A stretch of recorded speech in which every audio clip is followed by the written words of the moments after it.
Welcome, ladies and gentlemen. I'm Henrik Palmgren from Sweden, and this is Red Ice Radio. If you missed our live show this week for members, you can always watch it in the archives at redicemembers.com. Many fun subjects this week, and also a more serious and deeper analysis of what happened in Dallas and how the media, politicians, establishment, and many in the alternative truth movement are seeking to push their narrative upon us. They very much align on the same points, interestingly enough, and we expose and we demonstrate how they're seeking to push their own narrative and use this event for their own purposes. Very interesting, so definitely don't miss that. Now, if you haven't already, please sign up for a membership with us at redicemembers.com and see our live TV show, Weekend Warrior, every Saturday. Our public website is redice.tv, and that's where you can hear our radio show, also Radio 314 with Lana, and watch many of our videos. Well, today we have Matt Forney back with us. It's been a lot of Matt here the last week. We had him with us for the video that we did on the Alton Sterling and Philando Castile shootings. And basically, as you might know, as soon as we were done, the Dallas shooting happened. But our analysis, I would say, was very much correct because we saw the immediate backlash, the anti-police narrative in the media, and the consequent violence against police. You can see that video at redice.tv and redicemembers.com. Now, today's show with Matt was recorded just one day before the two shootings occur, so we didn't get a chance to tie that into our discussion. That's why we made the additional video with him. But we're going to talk about the Summer of Rage, Black Lives Matter, and the upcoming Republican and Democratic National Conventions that we are going to live stream here in just about a week or so. You'll be able to see this live stream at redice.tv or through our YouTube channel, which is youtube.com/rediceradio. Definitely subscribe to our YouTube channel to get the latest updates from there. We're going to talk about the details, the dates, and of course also reach out to you for participation in these two national conventions as well. So stay tuned, much more coming up. Hey Matt, welcome back. Thank you so much for coming back on the show. It's good to talk with you again. Yeah, thanks for having me on again, Henrik. You bet. So we'll be covering the Republican National Convention and then later, about a week later, the Democratic National Convention later this month. You've extended, of course, some help, and we're also looking for some people who can assist with camera work, both in Cleveland and Philadelphia. I definitely want to kind of talk more about that later. But let me back out a bit and just talk about the generalities of why you wanted to cover this election in the way you do, because it used to be a situation where the globalists controlled all the puppets that were running for the presidency. And, we used to be more, I think that we kind of really didn't care that much about these elections. It didn't really matter. Whoever you vote for, the globalist won. It would be more wars, more debt, more immigration, more of the same, basically. But this time, it was Trump. We have a man that the establishment utterly hates. The media hates him like nothing else. I've never seen anything like it. And, even though he's tried kind of to inch his way towards, some of these kind of more established, politicians to kind of make peace within the party, to try to become president, which I guess is kind of understandable under these circumstances. But despite that, I think it's hope for people like us, for people who are concerned about where countries in the West are going.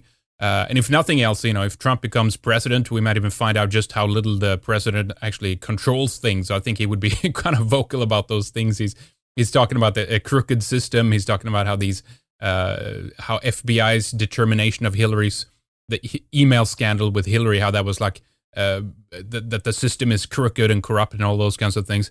So there's a lot of things at stake at this election, but tell us your plans for the coverage, Matt, and why you wanted to do this, why this is important to you. Well, yes. Well, for the past 6 months, I've been covering the election. I began with heading to Iowa back in January to cover the Iowa caucuses, the first race in the primary election.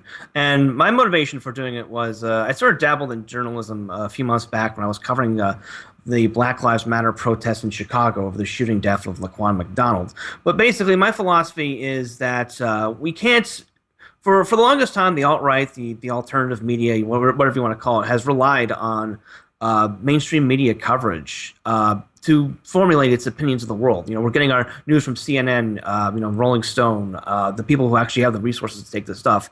And my mentality is simply this: we can't do that anymore because they lie about everything. We've seen so many media hoaxes deflated in the past year. The Clock Boy hoax, the various Black Lives Matter protest shootings. That if possible, we need to get people on the ground to actually see these things as they're happening, record them, and document them, and get the word out. And a lot of people can't do that because they have jobs to worry about. They've got families to worry about. They can't risk popping their anonymity. I'm someone in a position where I can do this. I'm a writer, full-time writer for a living. I write under my real name. I have nothing to lose, basically, and I have a proven record of experience in this. So, several months back, I went to and covered the Iowa caucuses for Right On for just over a week, and I also did extensive coverage of other major primaries in the race, including I was at the anti-Trump riot that happened in Chicago, which was the first of many anti-Trump riots, unfortunately. I covered the Wisconsin primary, the New York primary, and the Indiana primary, which turned out to be the pivotal primary in which Trump secured the nomination. And what I'm planning to do for the conventions is basically an extension of what I've already done. I go to the convention, I record video, I document what I'm doing. I'll be writing a series of daily articles for Right On. And in addition, I will also be providing live video coverage for Red Ice, which is a step up from what I've been doing.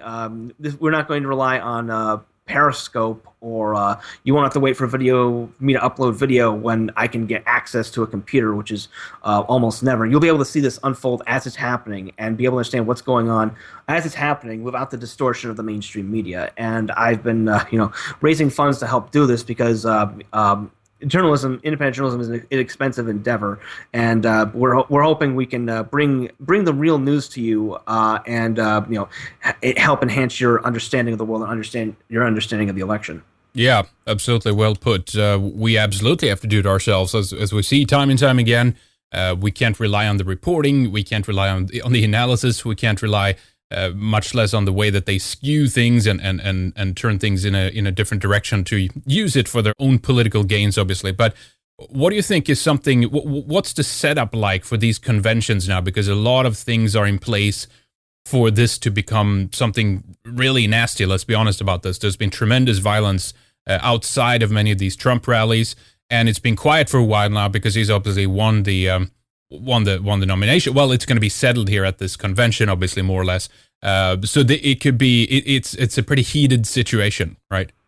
Yes, the big thing here is that about a couple weeks ago, several Russian hackers hacked into the Twitter account of DeRay McKesson, who is basically the de facto leader of Black Lives Matter, a major left-wing protest organizer, and revealed McKesson's plans for what he called the Summer of Chaos. Their plan is to, Black Lives Matter and all these leftist activist groups, they are going to bust in thousands of protesters and rioters to the Republican and Democratic national conventions to basically shut them down and shut the cities down.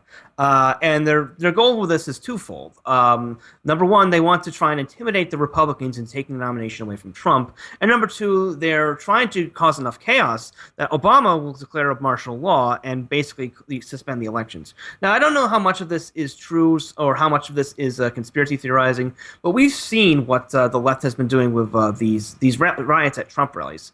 We saw what happened I talked about what happened in Chicago the last time I was on Red Ice. So you can refer to that episode if you want to hear more about that. But we also saw what happened in San Jose, where protesters that were funded in part by the Mexican governments started throwing eggs at Trump supporters, attacking them, physically attacking them, cornering them.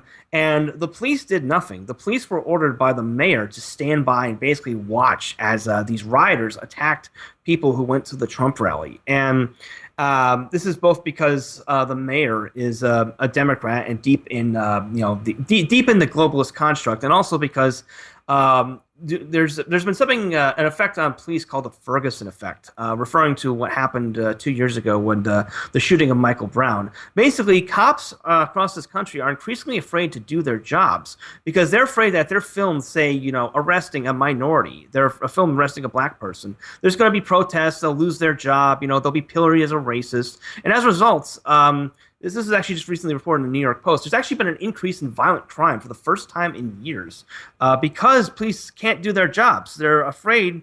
They've been intimidated by Black Lives Matter protests over Laquan McDonald, Michael Brown, or recently Alton Sterling. This happened, recently in Yes. Baton Rouge. Alton Sterling, a convicted child molester who owes something like 25,000 in back child support, was shot by police. And Black Lives Matter are organizing around it. This is proof of institutional racism. We're going to shut the city down. Blah blah blah.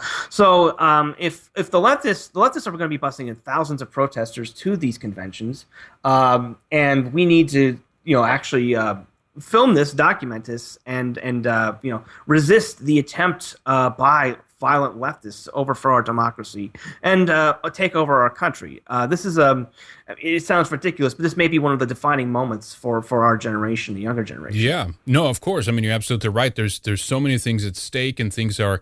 It's very strange, to be honest. I mean, I guess in terms of European politics, these things have been more or less, happening throughout history, back and forth. I mean, okay, the past history of America is a quite violent one at times too, obviously, but we haven't really seen anything like this for many, many decades, I would say. Correct me if I'm wrong. It was like, what, back in 60s something, when there was something similar at the Democratic National Convention, right? Yes, the last time we saw violent upheavals was in the 60s and late 70s. And that's a good comparison, Henrik. The most violent convention on record in the history of America, in the modern history of American politics, was the 1968 Democratic Convention in Chicago.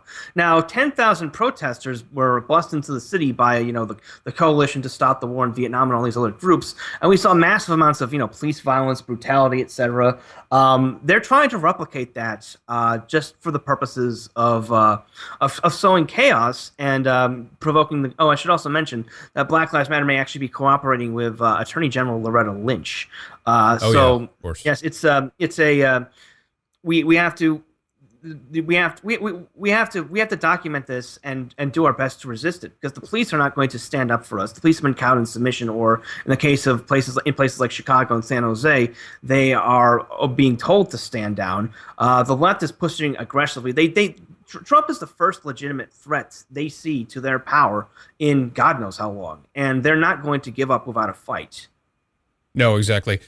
This shooting, let me go back to that for a moment, that happened in Baton Rouge. Very strange shooting. I've never seen anything like that with the video. As usual, we're not seeing what happens before. We don't see if there's any arguments or altercations. They just kind of cut straight to it. And in the other cases, same thing came out later, that it was like, oh, okay, they were resisting arrest, there was problems, they were being violent, or something happened. In this case, it just looks like the cops attack him out of nowhere. It was just an innocent guy standing out selling CDs and DVDs outside some store somewhere. But when they fall over, you see the camera like shakes right before actually the shots are fired, before you can hear the shot in the video. So initially you might think that, oh, okay, the camera person was kind of jarred when they heard the shots, but it's actually a movement before that, and it becomes very difficult to see who of these two officers actually, allegedly fired their guns, right? It's kind of strange. I've never seen police actually trip someone like that and then being so close to them, holding a gun and allegedly shooting them. I mean, can we even be certain that what the media is telling us is actually what happened here? Yeah, I mean that you pointed out that is very suspicious. It doesn't sound like anything that police would do in any training, because it's a very when you're handling a gun in close quarters, it's very dangerous. Like, for example, it's often told the police and other people who are trained in combat, if you draw a gun on someone who's coming at you with a knife and they're within 20 feet, they're going to get to you and start attacking you before you can get a shot off. And you mentioned that we don't see exactly what happens before this. This is the left, the media have been doing this for well over 20 years. If you recall back to the Rodney King incident in Los Angeles in 1992, the video of Rodney King getting beaten by multiple police officers was what was broadcast on media all around the world. But what we didn't see was, though, the lengthy police chase that King put the police through, where he was trying to avoid arrest, where he was mouthing off to cops, where he was genuinely. I mean, there is an argument to be made for excessive police force force. But this is not, Black Lives Matter. The left is not doing this out of concern for, reining in the power police. They're doing this No, because of course not. they want to cause racial anarchy. They want to cause, and they want to, geld the ability of police departments and of the government to enforce, tamp down criminality and have a free reign. They've done it in Ferguson. They've done it in Baltimore. They've been trying to, commit a little municipal coup here in Chicago, and they actually sort of achieved a goal when they got Rahm Emanuel to fire the police chief. If they're allowed to keep doing this, eventually we're going to be living in an extreme version of Sam Francis's anarcho tyranny, where the law-abiding citizens have to face all kinds of restrictions, but the criminals will be able to do whatever they want. I mean, a particularly ridiculous example is here in Chicago. There's a rapper named Rondo Number 9. And not too long ago, he was actually posting pictures of himself on Instagram with a rocket launcher, which is illegal everywhere. That's funny. That's the world we live in now. Yeah, exactly. Well, there was some debate whether or not George Soros poured in, 33 million into Black Lives Matter. We know, though, that many of these globalists have that they've helped to fund many of these groups, particularly Black Lives Matter. I mean, I think really what this is about is kind of order out of chaos, right? That out of this chaos that they are artificially, to a certain extent, helping to manufacture, they're going to reshape things in their own image. It's an old edict of basically dialectic politics, and I think that they're seeking to use these situations to either as an excuse to clamp down on people's gun rights, or they want to have more, harder police kind of presence and surveillance states and all these things. There's so many things for them to gain from kind of exacerbating the situation like this.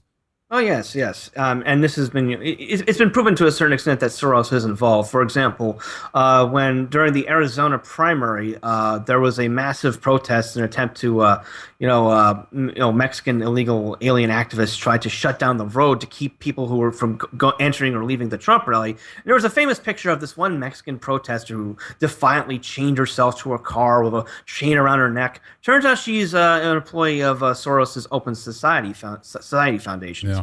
And also worth mentioning that in the U.S. specifically, the Mexican government has had a huge hand in fomenting these riots.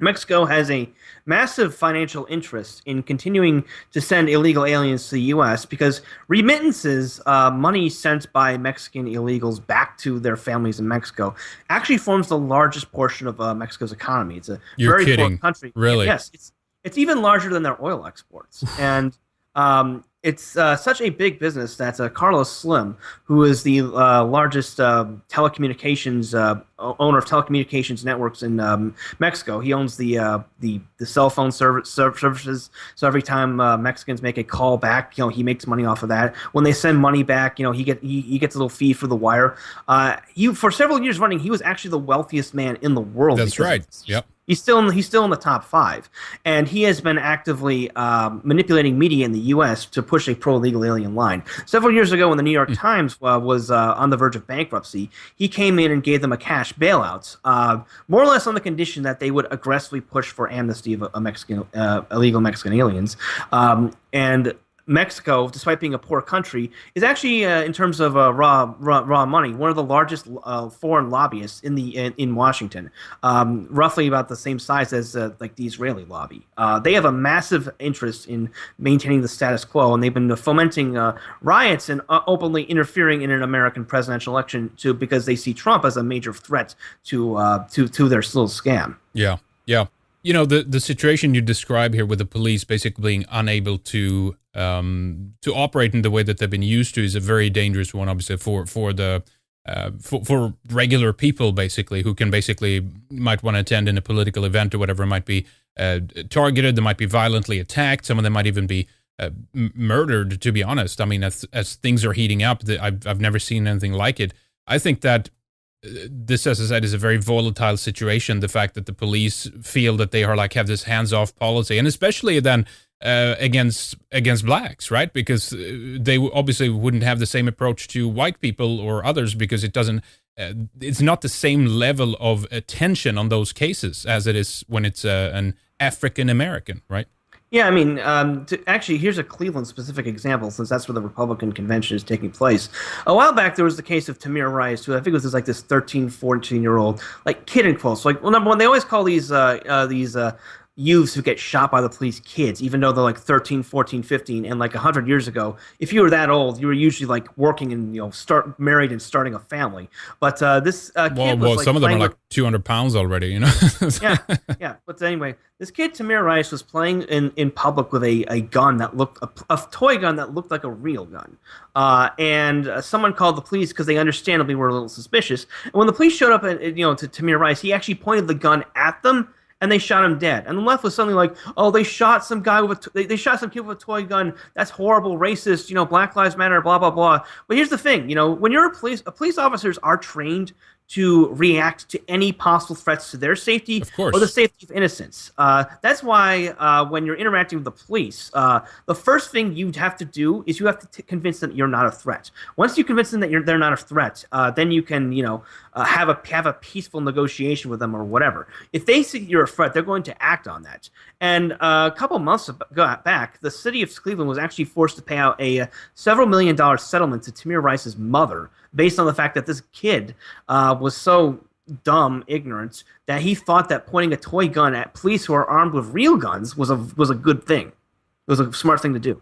Oh, God, and it's a huge industry of this, too, by the way. Remember the Charleston shootings? What was it? The families were given, was it 23? I'm looking at it right now. What is it? 23 million? He was Obama fast track. 29 million, it says there, actually. Department of Justice.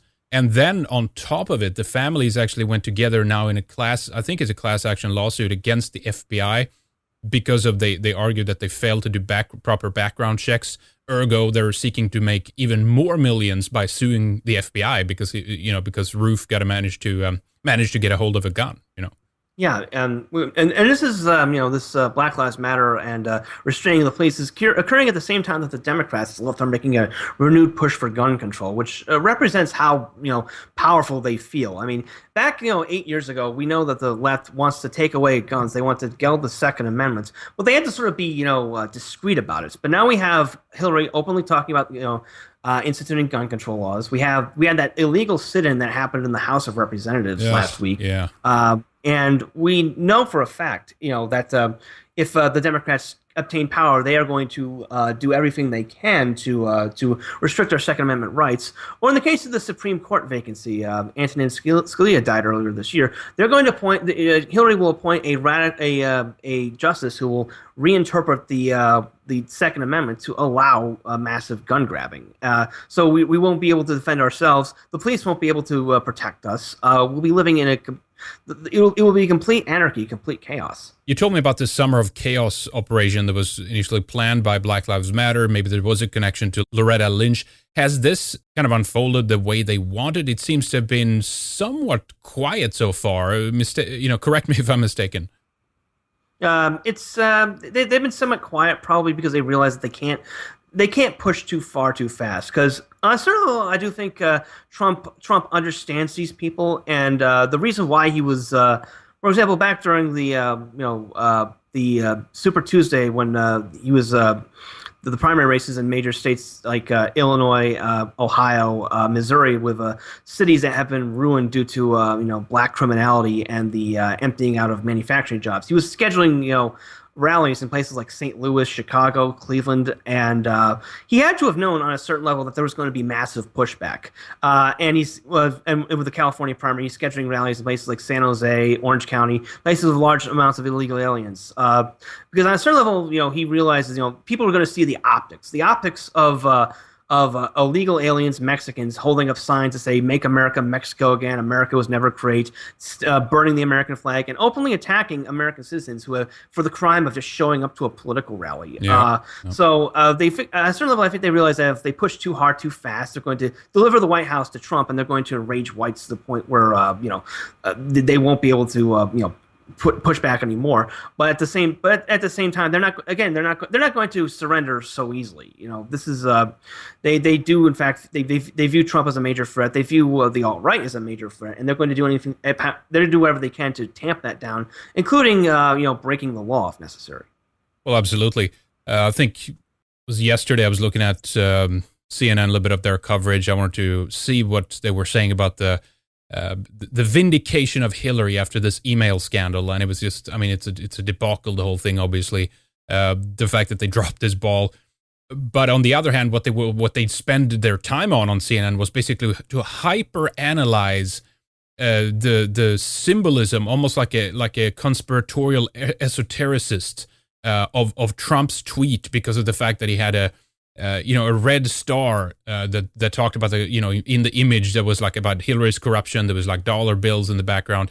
ADL had their people on CNN. Alan Dershowitz were there. They were all like just attacking him over this fact that the way they held their rhetoric here was basically they think that Trump is like going to build gas chambers when he gets into power or something. It was hilarious to see this. Yeah, the guy who has a Jewish daughter and a Jewish son-in-law is right, but it doesn't matter, right? That's what I said. It was like, well, we can't, he clearly is like coddling to these white supremacists, and again, the connection to like David Duke and Andrew Anglin was brought up, and it's hilarious, by that standard, I guess Hillary is connected to Bill Ayers or Louis Farrakhan or whatever violent leftists on the. That's something the left always does. They constantly try to associate the right with what they perceive as the worst elements, the most extreme elements, but they never attack anyone to their left. No. Bill Ayers is still still holds a tenured position at the University of Chicago. They never denounce their own extremists, and the conspiratorial mindset where they're ignoring, trying to downplay the massive email scandal of Hillary, but they're trying to analyze the finer points of Trump having using a six-sided star on a Twitter flyer.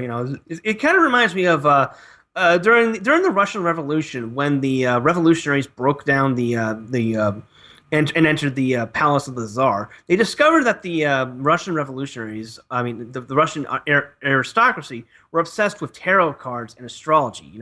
They were so delusional and so unwilling to accept the reality of their country collapsing around them. They were falling into this sort of conspiratorial thinking, and this is very common among the left, almost a pathology. I remember not too long ago I was getting savaged by leftists on Twitter for something a comment I'd made, and I made an innocuous tweet about how I liked chess or something, and someone replied to me, was like, "Oh, the real reason you like chess is because white moves first," stuff like that. Yeah, exactly.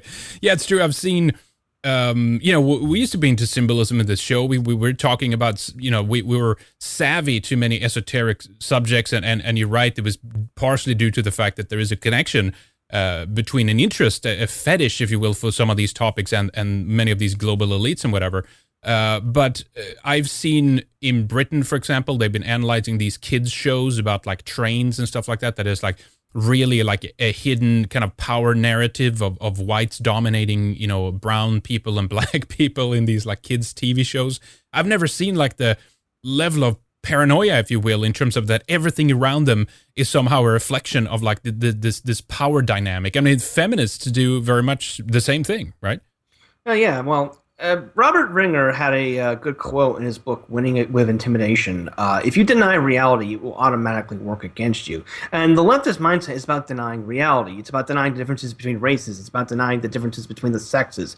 It's about, deluding yourself and thinking that a man can have his genitals chopped off and take hormone injections and become a woman. It's about denying the reality of leftist economics not working. It's about denying all these things. And they have to constantly keep on guard mentally to and perform these doublethink exercises, or otherwise their whole worldview will come crumbling down. Which is why they're constantly on the hunt for racism or sexism. They're constantly performing these public displays of piety. It's like the whole wow, I can't even every time they see something that goes against the leftist orthodoxy.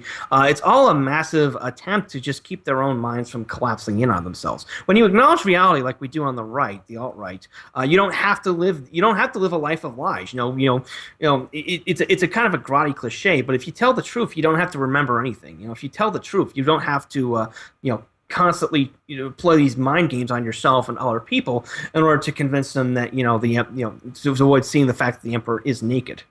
Well, exactly. I mean, that's why they're looking at things like microaggressions, because there aren't any systemic macroaggressions. Same thing with white privilege, right? There's like, well, it's actually very difficult to understand. And I love this idea too, that it's only like it's only other people that can explain to white people what white privilege is. But if any time at all a white person talks in any terms about other people and other cultures, they're immediately attacked for not knowing what they're talking about. Yeah, it's completely. In many ways, you can learn a lot about the leftist mindset by studying personality disorders. I've spent a good portion of the past few years studying narcissism and codependency and borderline personality disorder, just because, well, I've encountered people in my life who are like that. And what is borderline? I don't know. What is borderline personality disorder? I'd say it's more common among women. It's a disorder where someone is obsessed with getting attention to the point where they will act out. Like, for example, if you hear cases of, like, women who will provoke their boyfriends into beating them. That's usually borderline personality disorder, because the easiest way to provoke someone is not to get them to love you or respect you; it's to piss them off. Right. And you see a lot of these pathologies, and a lot to a certain extent, a weaker extent among the left. I mean, we talked about this on the last time we talked on your program, Henrik. Anonymous Conservative's book, How to Deal with Narcissists. The narcissist is constantly about denying reality, constructing a false one, and whenever someone rudely interrupts that reality, they have narcissistic rage. They completely lose their minds. In his book, he actually named as an example something I did a few years back. I wrote an article for my blog, a sort of satirical article called "The Case Against Female Self-Esteem," and there was one person who reacted to it by writing on our Tumblr log, "Well, I can't read it. I'm having rage blackouts. I can't think. I'm dizzy." It's like, that's someone who's having a narcissistic blackout. Something about my article triggered her to the point that that's where they talk about trigger warnings. They're sort of signaling to each other that don't go here, otherwise you're going to have a mental breakdown. Yeah, disengage. Don't even look at it. And that's where the obviously the major problem arises, that these sides that we're now seeing arising in such a strong way in American politics, which is leading to this kind of violence, is that they have an inability to literally even communicate with each other. People, that's one of the dangers, I have to say, with the type of environment that the internet has created. There's all these little special interest groups and subgroups and identity politics, and they're only in this echo chamber all the time, and basically only are subjected to people who only think like them all the time, so that when they engage in someone who doesn't share all those beliefs and opinions, they literally shut down and don't know how to deal with it or how to argue even. Yeah, it's a product of the internet. It's also a product of just plain old social retardation. You've got these whole generation of kids. Helicopter parenting. Don't talk to strangers. Kids don't play outside anymore. Their parents don't let them have fun outside anymore. They don't interact with each other that much. So what you end up is we have a generation of kids who've been raised on the internet, who've been raised on Facebook and Twitter and Instagram, who have no clue how to interact with other people, and they have no clue how to interact with people who aren't like them. So when they encounter something that's outside of their worldview, they go absolutely nuts. That's why that's why social justice has really reached a sort of a peak with the younger generation. That's why we've got trigger warnings on college syllabi, and why we've got, for example, what happened a couple months back when Breitbart's Milo Yiannopoulos tried to give a speech at DePaul University. A bunch of students come and shut it down because the mere fact that he's somewhere on campus speaking ideas that they don't agree with means that he's creating an unsafe environment, and they have to do something about that. They got to shut it down. Shut it down. Yep. Oy vey, shut it down. Yep. Because it's pretty remarkable. Because with all their, this is a known kind of contradiction that they bring to the table, obviously, but this aspect that they think that they're so tolerant and they're so inclusive and they're so, but then they claim, well, I'm only intolerant towards those who are intolerant. It was like, well, that's a catch-22. Look at how intolerant many of these lefties are towards, white people and towards us as a group, and this blatant hatred that they exhibit towards people. And, they expect to be treated well in return. It's retarded.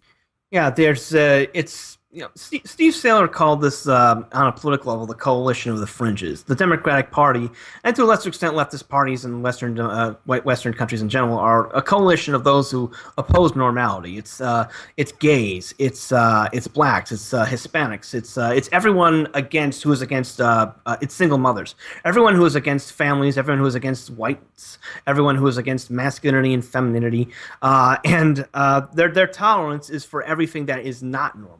Yeah. Another fine example of how these people are intolerant.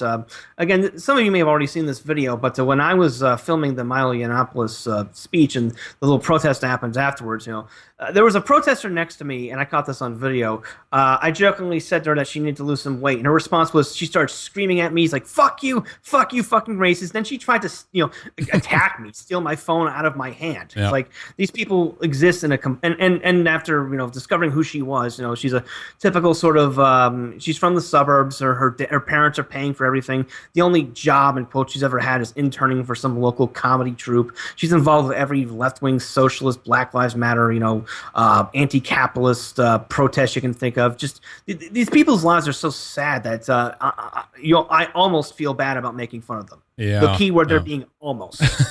Of course, no, but I mean, there's something to be said for they signal socially all the time. They shame people they don't agree, but somehow they are expected to be insulated from attacks when it's directed towards them on the same level. I mean, there's something to be said about fat shaming. The fact that, society, from a point of view of genetic fitness, used to shame those people that obviously were the weaker links in society. And they said, you better shape up and be part of the group here. Otherwise, you'll become a liability for all of us, right? There's a genetic and a survival mechanism behind these kinds of, behaviors and things that are supposed to spur us or anybody who it's concerning to become better, to improve who they are, to lose some weights, to train a little bit and stuff like that. But this is not allowed now. It's become a culture of the lowest common denominator, and a culture that puts disease and sickness and mental problems on a pedestal,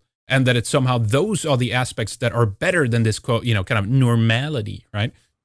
Yeah, I mean, a lot of people. There are some people who responded to that video when it viral, saying like, "Well, you're not exactly in shape yourself, Mr. Forney." It's like, yeah, I know I'm overweight, but here's the thing: if someone calls me fat on the street, I'm not going to try and attack them. I acknowledge the fact that I have a problem and I've been working on it.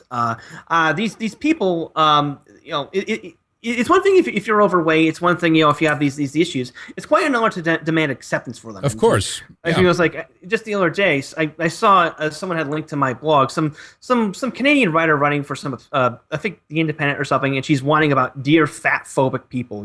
We're just trying to live our lives without discrimination. It's like, don't you have anything, if you spent a tenth of the energy on fixing your problems, losing weight or whatever, that you spend on trying to get everyone to justify your to accept you wouldn't have your problems anymore. Right.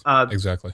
Well, it says they're not used to doing that hard work. Right. It's the world that has to change, not me. Right. It's the rest of yes. The rest of reality has to be transformed in order to fit into my kind of narrow perception of what is okay and what isn't. It's retarded. And that in and of itself is actually a hallmark of the narcissistic mindset. Narcissists try to reshape reality to create a personality for themselves. And like I said, they rage or they black out or they have resets whenever that reality is punctured. Yeah, there you go. Hey, listen, let's go back a bit to the Democratic convention. You were telling me that you also perceive, we can talk about the Republican later. Obviously, there will be probably huge demonstrations outside. That's where you're going to be. That's where we're going to be to cover this, and we want to try to get more people involved that are both in Cleveland for the Republican National Convention and also in Philadelphia for the Democratic National Convention. But you said that you think the Democratic one might turn out very violent too. It maybe even on the inside. There's a huge schism between the Bernie fans and Hillary right now. Tell us more about that. Well, yes, exactly. The thing is, some people haven't actually noticed this, but there's been a huge civil war brewing among the left for the past year. The left is really sort of divided into two camps, revolving around Hillary Clinton and Bernie Sanders, in response to how they've run their campaigns. On the one side, you have what I'd like to call the sort of authentic socialist types, such as Sean McElwee or Matt Brunig or Glenn Greenwald, types like them, who are still holding to the economic program of the left. They're against corporate power. They're against Wall Street power. They support Sanders because they view him as a authentically, what else you can say about Sanders? He's at least principled in the fact that he wants to socialize the economy. And he's pro-union. And on the other hand, you have the identity politics types who are backing Clinton. These are the people who are obsessed with microaggressions. These are the people who are obsessed with the progressive stack and check your privilege types. They're backing Clinton, despite the fact that Clinton is a very she's in the pocket of Wall Street. She's in the pocket of major corporations. There was I don't have to go through all the massive evidence on that front. She is so corrupt, Matt. I mean, it's unbelievable. I've said it a few times, but if people want to find out more, take a look at the Clinton Chronicles on YouTube. It's an older thing, so it doesn't detail the more recent stuff. But even the murders that the Clintons are behind, especially when they were out of Arkansas, Little Rock, of the drug running into these into the airport that they were tied to, and there was a restaurant owners that received kickbacks and money, and many of these people were actually connected to the Democratic National Convention as well. It's insane. Yes, and the conflict between the two groups is that the Sanders camp views the Clinton camp as being they're selling out the principles of the left in favor of due to identity politics. They're siding with corporations and everything like that. Whereas the Clinton camp views the Sanders people as like entitled white men. That's where you get the term Bernie Bro from. There was and we've still seen a large number of dust ups to that effect. Actually, this particular incident I'm talking about actually happened when we were all at the American Renaissance Conference. But there was Matt Brunig, who is a policy analyst for Demos, a far-left think tank, was fired from his job because he criticized a Hillary supporter on Twitter who also happened to be a woman and Indian. He criticized her for supporting welfare reform in the 90s, and this devolved into a huge shit fight between the Clinton camp and the Sanders camp. And what we're seeing is, the Sanders people, this rift is not going to be healed. Sanders, for better or for worse, represents a clean break between these two sectors of the left.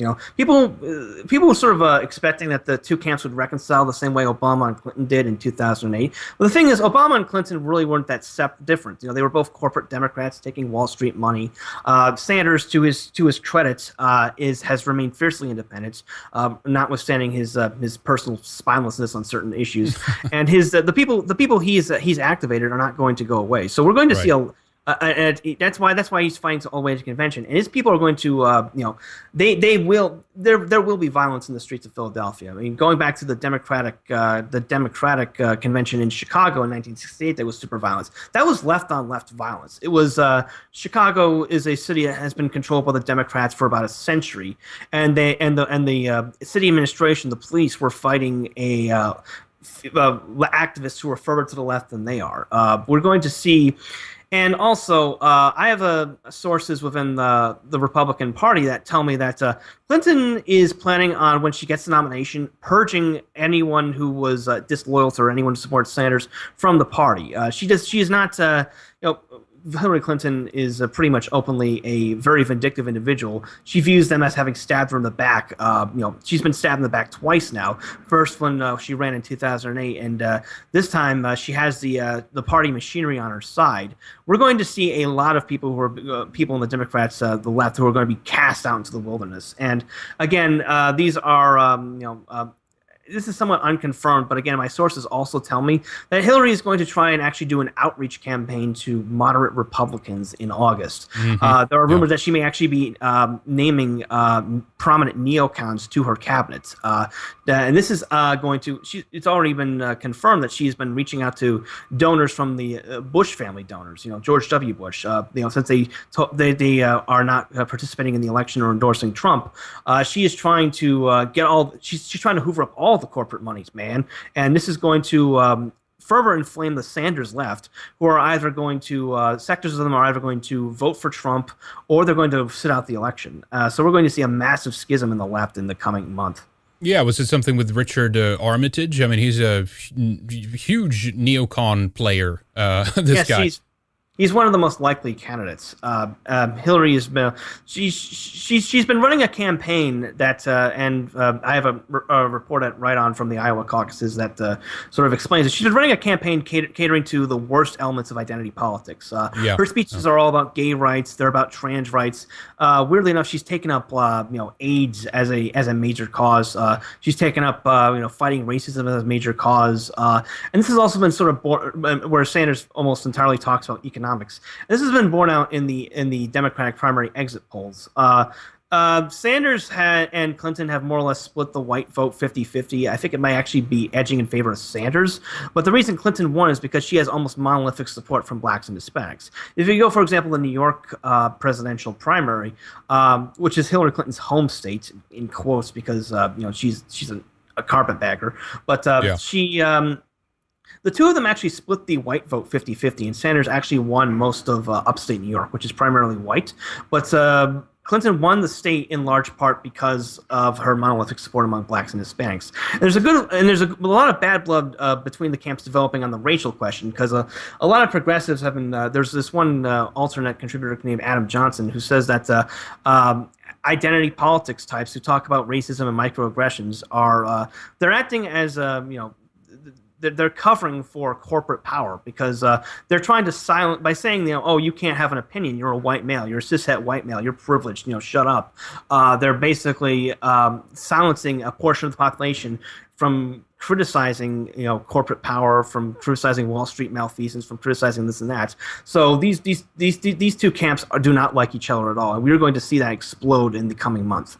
I'll be very interested to see what Trump is going to do to try to get that working class vote, because, yes, I understand the appeal of Sanders for many people.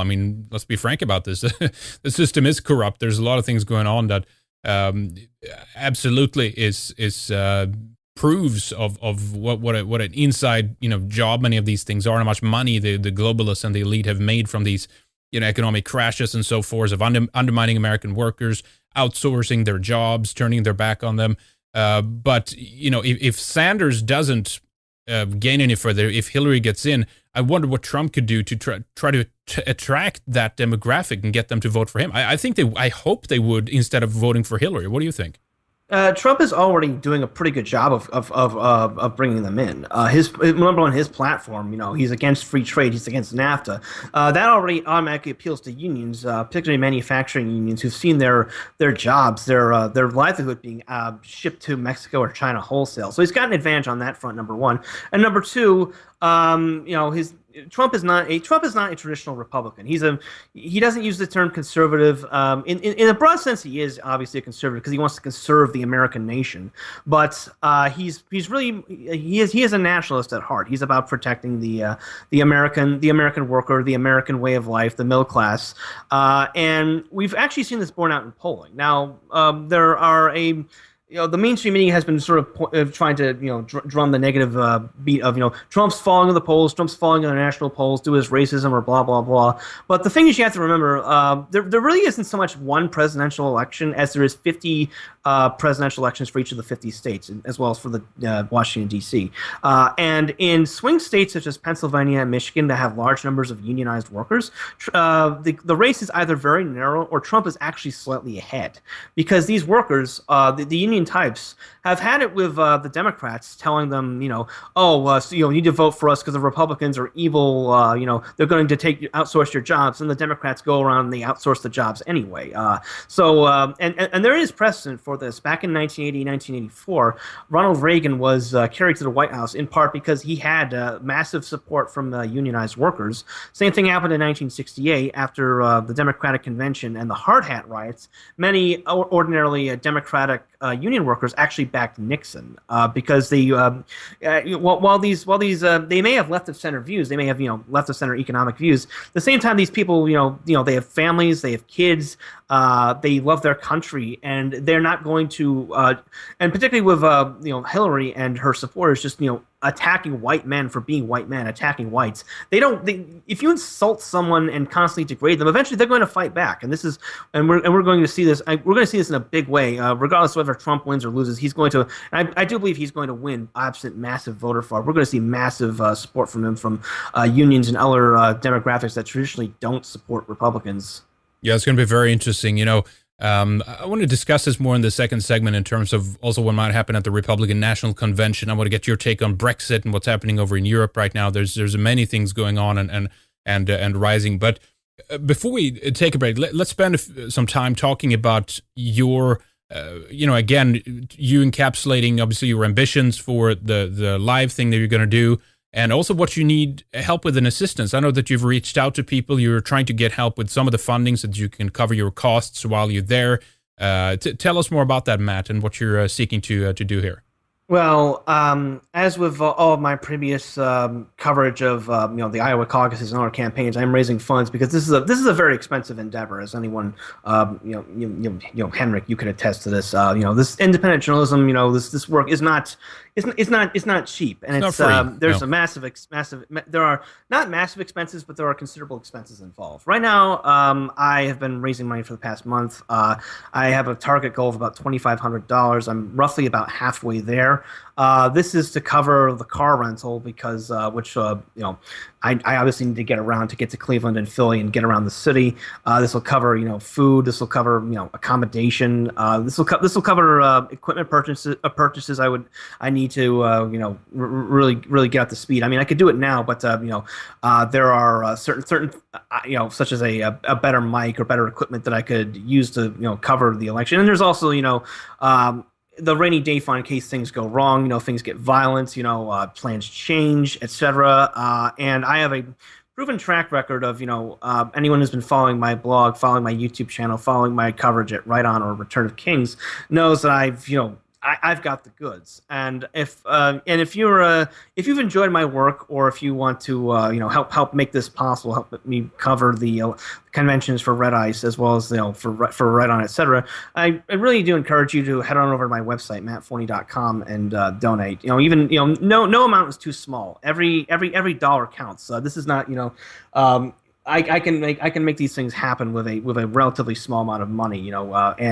This is a and with your assistance, I'm hoping to bring live video coverage to you, obviously, and bring you the unvarnished coverage that we need to sort of fight back against the mainstream media and get the story ourselves. So I recommend going to my website is mattforney.com. If you want to learn more about what I'm planning to do for the conventions, I recommend you go to mattforney.com/conventions. All the information is there. You can donate via PayPal, everything else. I really do appreciate and you can also see examples of my previous work on the Iowa caucuses and whatnot there. So I really do appreciate your support. That's right. We'll be patching into Matt each day during the convention days, basically try to get a rundown. And that's also why we wanted to see if we can get some other people to help out as well, additional cameramen, if you will. And if there's anyone out there listening who want to take part of this and not only meet Matt, maybe some of the other guys, if you can hook up as well. But even if you're in another location and just be an additional source that we can patch into, that would be awesome. That'd be great. We we do need, as you say, Matt, to build an independent media. That's what we've been talking about now. We did that ever since we did our premiere live show a couple of months back now, and talking about this very aspect of us having correspondents and reporters that go out on site.